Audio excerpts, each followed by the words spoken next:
you may have read that 4G has 3 letters very often after it called LTE, which means long-term evolution. And the long-term evolution is actually towards 5G. And it's a journey. We will never really say we're at 5G. It will just be that our whole communication system gets better and better and better and more fit for purpose. So one of the things that's coming along is edge, sometimes called fog computing. We call it mobile edge computing. And I'll describe a little bit of that in a moment. But the core thing, the core trend for the Internet of Things will be deep integration within IT.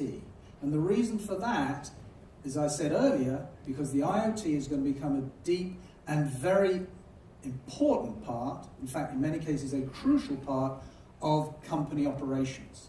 Not an add-on, not a cost saver, a core element of operations.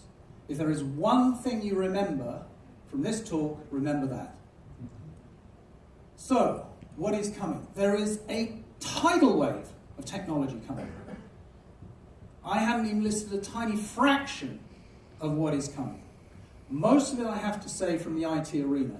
The 2 areas just at the top, 5G and mobile edge computing, MEC is what I mentioned before. Mobile edge computing is what we call putting the equivalent of a supercomputer in a base station.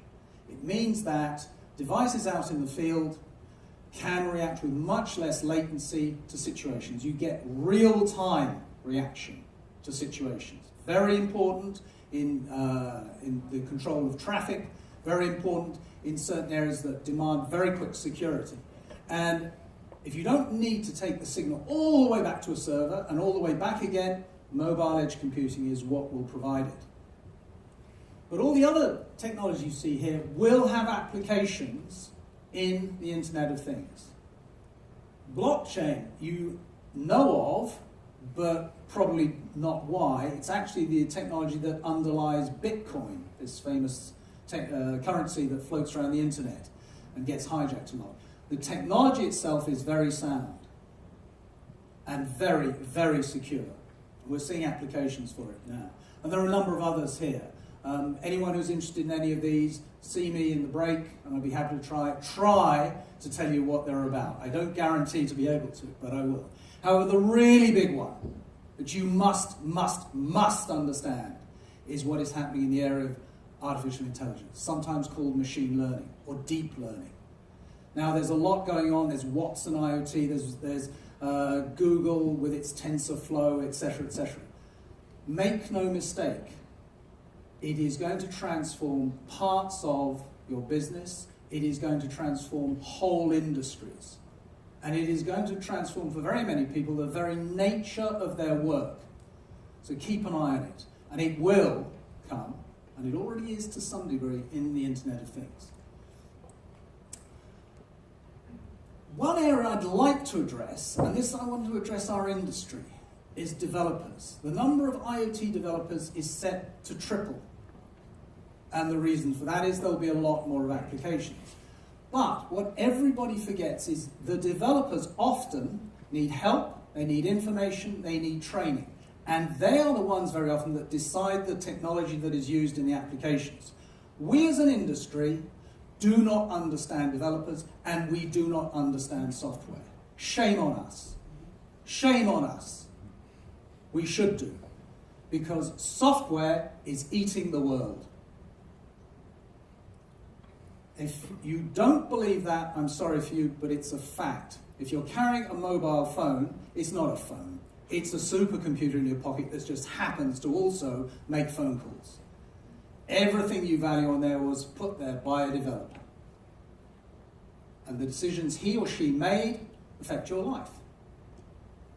So, let's wake up. Let's address the development community. Let's give them tools. Let's give them APIs. Let's give them development kits. Let's give them frameworks. Let's give them access to our network.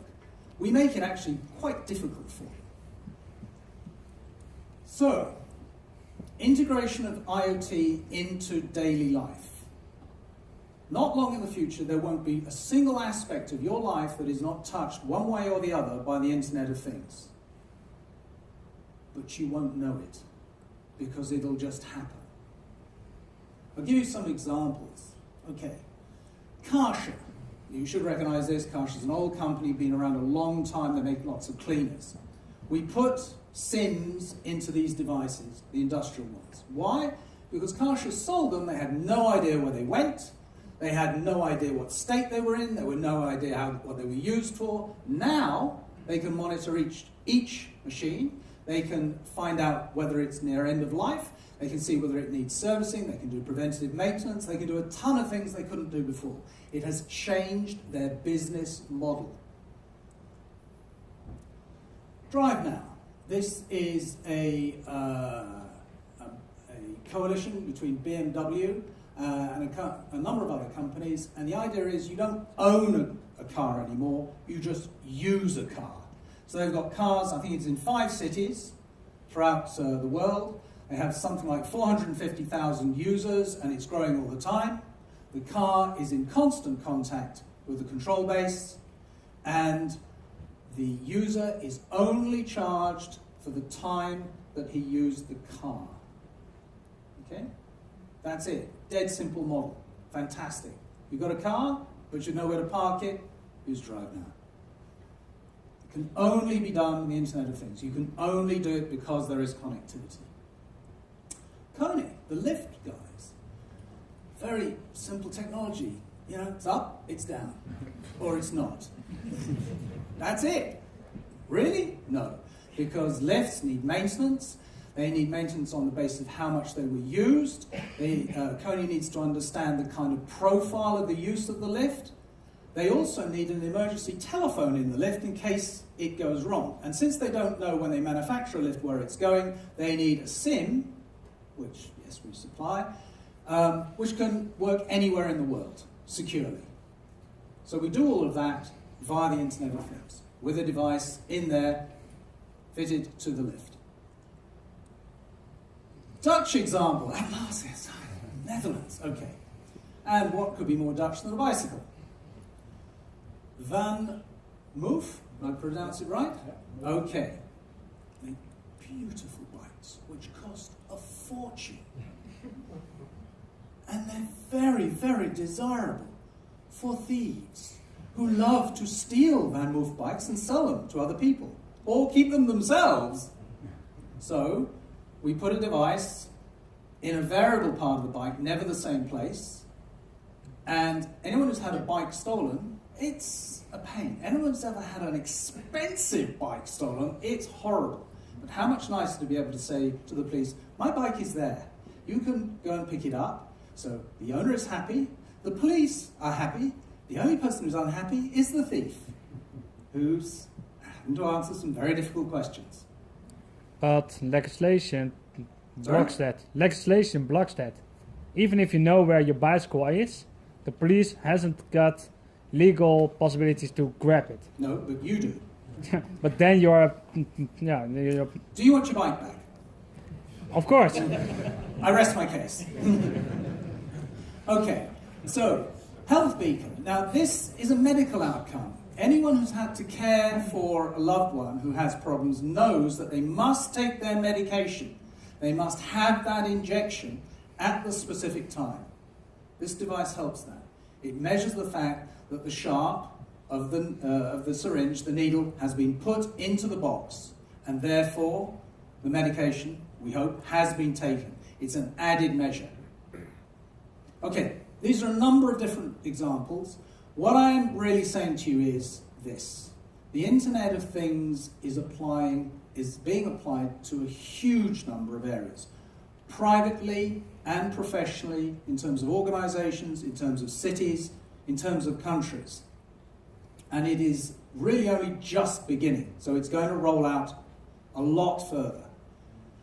And the thing is, it will disappear. As I said right at the beginning, it's going to disappear. Just like electricity disappeared. You take it for granted. Okay? Just like you switch the radio on, you switch the TV on, you take them for granted, you don't really even think about it. You won't think about the Internet of Things. It will go into the fabric of your lives, it will go into the fabric of society and produce better outcomes for individuals, for companies, and for societies. So that is the future of the Internet of Things. One last example, and I like this one. This is an agricultural example. In Ireland, they were losing a lot of calves who were dying because when a cow gives birth, you can't predict. It just happens when the cow is ready. And that could be in the middle of the night. And the farmer can find in the morning he's just got a dead cow and a dead calf and a very unhappy cow. Van Moof produced this system which literally just slips onto the tail of the cow. And it signals when the cow is in labour to the farmer's mobile phone. He gets up, helps the cow, live calf, happy cow, happy farmer. Nice application. And the nice thing was, it was a farmer who thought it up. He came to us, gave us the idea. We found some people who could produce the solution. They got together, they've done it. They're now starting to export this to 3 new countries, and this will roll out probably Europe-wide over the next 2 years. Happy result for everybody. So, the Internet of Things is disappearing. Thank you very much.